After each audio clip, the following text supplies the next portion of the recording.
வணக்கம் நேயர்களே. Microsoft access database மூலமாக ஒரு பில்லிங் ப்ரோக்ராம் உருவாக்குறது எப்படிங்கிறத பார்த்துட்டு இருக்கோம்.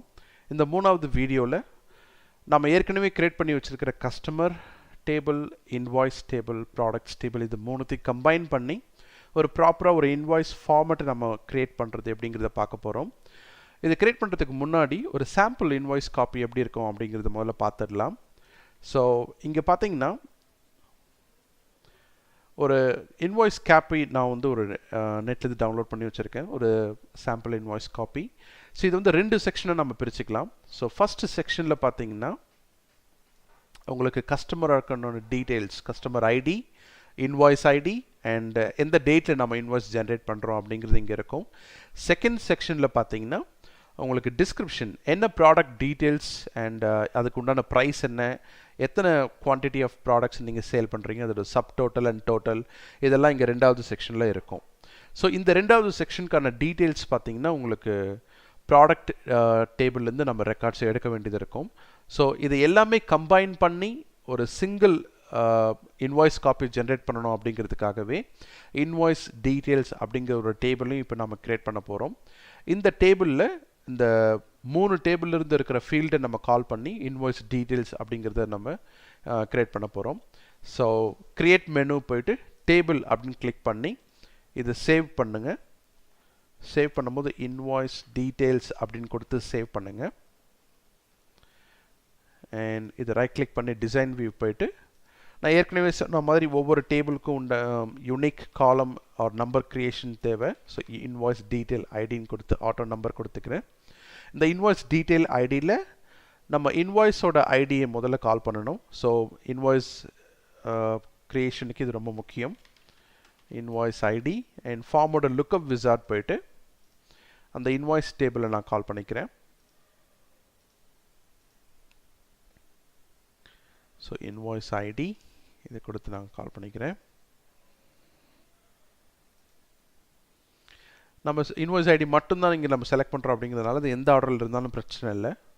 So click on next and இந்த சேம் இன்வாய்ஸ் ஐடிங்கிற நேம்லேயே நான் லுக்அப் ஃபீல்ட் கொடுத்து எனேபிள் டேட்டா இன்டெகிரிட்டி இது ரொம்ப முக்கியம். And then click on finish, இதை சேவ் பண்ணிக்கலாம். அண்ட் தென் பார்த்தீங்கன்னா ப்ராடக்ட்ஸ் என்னென்ன நம்ம இன்வாய்ஸில் வந்து மென்ஷன் பண்ண போகிறோம் அப்படிங்கிறதுனால பார்க்க போகிறோம் அப்படிங்கிறதுனால அந்த ப்ராடக்ட்ஸ் டேபிள்லேருந்தையும் நான் இந்த சில இன்ஃபர்மேஷன் எடுத்துக்கிறேன். அதுக்கு ப்ராடக்ட் ஐடி கால் பண்ணிக்கிறேன். லுக்அப் விசார்ட் போயிட்டு ப்ராடக்ட்ஸ் டேபிள்லேருந்து ப்ராடக்ட் ஐடி அண்ட் நேம் ரெண்டுத்தையும் கால் பண்ணிக்கிறோம். இதில் ப்ராடக்ட் நேம் வந்து பர்டிகுலர் ஆர்டரில் வச்சுட்டு ப்ராடக்ட் ஐடி வந்து நம்ம ஹைட் பண்ணிடலாம். ஸோ ப்ராடக்ட் நேம் மட்டும்தான் நமக்கு இன்வாய்ஸில் டிஸ்பிளே ஆகும். Click on next and product ஐடின்ற நேம்லேயே செலக்ட் பண்ணி enable data integrity and click on finish. And எத்தனை ப்ராடக்ட்ஸ் நம்ம ஒவ்வொரு கஸ்டமருக்கு விற்க போகிறோம் அப்படிங்கிறது நமக்கு தெரிஞ்சுக்கணும்.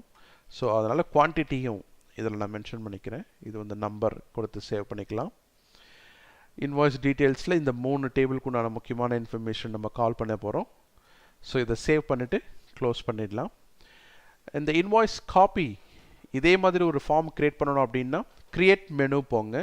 இதில் ஃபார்ம் விசார்ட் போனீங்கன்னா more than one table like 2 or 3 tables can be combined here. அதாவது ரெண்டு இல்லை மூன்று டேபிள்குள்ளே வந்து நம்ம கம்பைன் பண்ணி இந்த இன்வாய்ஸ் காப்பியை நம்ம ஜென்ரேட் பண்ண போகிறோம். அதுக்கு இந்த ஃபார்ம் விசார்ட் நான் சூஸ் பண்ணியிருக்கேன். ஸோ ஃபர்ஸ்ட் இன்வாய்ஸ் டேபிள்லேருந்து இன்வாய்ஸ் ஐடி, எந்த டேட்டில் நம்ம சேல் பண்ண போகிறோம் அண்ட் கஸ்டமர் இன்ஃபர்மேஷன் நம்ம முதல்ல இங்கே பார்க்க போகிறோம். அண்ட் தென் இன்வாய்ஸ் டீட்டெயில்ஸ்லேருந்து இன்வாய்ஸ் டீட்டெயில்ஸ்லேருந்து ப்ராடக்ட் ஐடி நமக்கு தேவை. அண்ட் தென் ப்ராடக்ட்ஸ் டேபிள்லேருந்து product name and price, invoice டீட்டெயில்ஸில் குவான்டிட்டி இது முக்கியம். ஸோ பார்த்தீங்கன்னா invoice ID, date of sale and customer ID and product ID and product name, price and quantity இதெல்லாம் தான் நாம் வந்து கால் பண்ண போகிறோம்.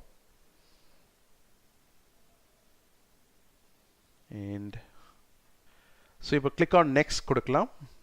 அண்ட் ஃபார்ம் விசார்ட் வந்து பார்த்தீங்கன்னா இந்த மூணு டேபிள்ஸை நம்ம கம்பைன் பண்ணும்போது அந்த ஃபார்ம் விசார்ட் ஆட்டோமேட்டிக்காக இன்வாய்ஸ் செப்பரேஷன் அப்படின்னு அதுவே பிரித்து எந்த மாதிரி சஜஷன்ஸ் கொடுக்கும் அப்படின்னு நீங்கள் பார்க்க முடியும். ஸோ பை இன்வாய்ஸ் மூலமாக எனக்கு வந்து இந்த ஃபார்ம் டிசைன் பண்ணணும் அப்படின்னு நான் சூஸ் பண்ணதுனால invoice ID, date of sale, customer ID, இது டாப் செக்ஷன்லேயும் ஒரு சப் ஃபார்மில் வந்து அந்த ப்ராடக்ட்ஸ் டீட்டெயில்ஸ், அதோட ப்ரைஸ் அண்ட் குவான்டிட்டி சப் ஃபார்ம்லேயும் அதுவே பிரித்து நமக்கு டிசைன் பண்ணி கொடுத்துரும்.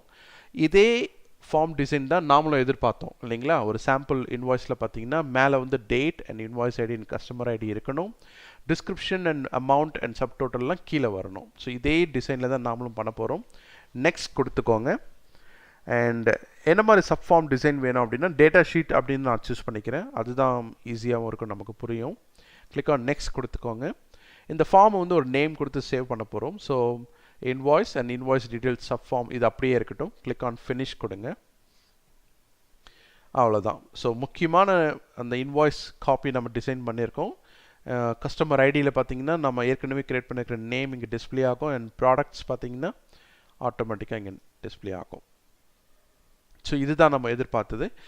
இப்போ கூட பார்த்தீங்கன்னா இந்த ப்ரைஸ் அண்ட் குவான்டிட்டி இங்கே இருக்குது. ஃபார் எக்ஸாம்பிள் வந்து நான் இங்கே இந்த ஒரு 2 ப்ராடக்ட் வாங்குகிறேன். அதாவது என்ன ப்ராடக்ட் செலக்ட் பண்ணியிருக்கோம், CPU பாக்ஸ். ஸோ 2 ப்ராடக்ட் நான் இங்கே செலக்ட் பண்ணுறேன் அப்படின்னா அதோட ஆக்சுவல் ப்ரைஸ் வந்து 1800. ஸோ 2 ப்ராடக்ட் வாங்கும்போது என்ன ஆகணும், 3600 சப் டோட்டல் காமிக்கணும் இல்லையா. இங்கே பார்த்தீங்கன்னா அந்த சப் டோட்டல் கிடையாது. இந்த சப் டோட்டல் எப்படி நம்ம கேல்குலேட் பண்ண போகிறோம், அண்ட் இந்த ப்ராடக்ட்ஸ்லாம் சூஸ் பண்ணி ஒரு சப் டோட்டல் வரும், அதெல்லாம் கிராண்ட் டோட்டல் பண்ண என்ன காஸ்ட் ஆகும் அப்படிங்கிறதையும் இது எல்லாமே வந்து அடுத்த செக்ஷன் வீடியோவில் நம்ம பார்க்கலாம். தேங்க்யூ.